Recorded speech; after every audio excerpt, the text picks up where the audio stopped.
Ziggurats were the giant artificial mountains of ancient Mesopotamia. They were the center of religious life, the bridge between earth and heaven.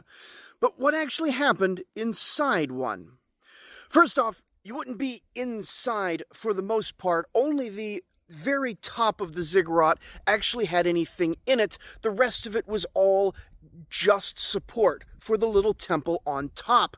But that little temple, almost no one ever went inside. There were no bustling crowds or grand ceremonies. The top shrine was off limits. Only the high priest and maybe the king could enter. The gods didn't just want to come down to mingle. You had to climb up. You had to do big ceremonies. You had to really make a big deal out of it because the gods have better things to do than dealing with your nonsense.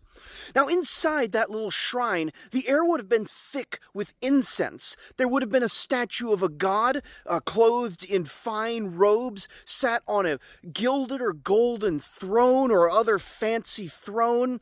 Priests would bring food and water and music.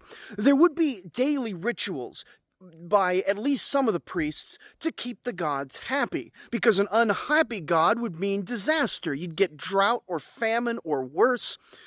But the ziggurats weren't just temples, they were power centers. At their base would be built an entire complex around them with storehouses and workshops and the city's first bureaucracies.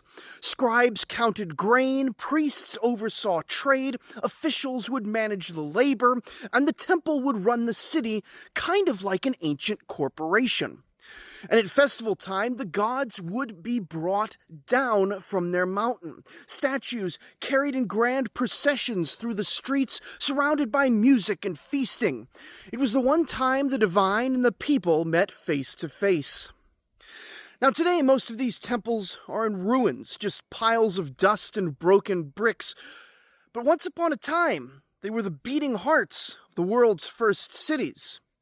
If you want to learn more about the great Ziggurats and the history of Sumerians and Akkadians and Mesopotamians, check out the Oldest Stories podcast.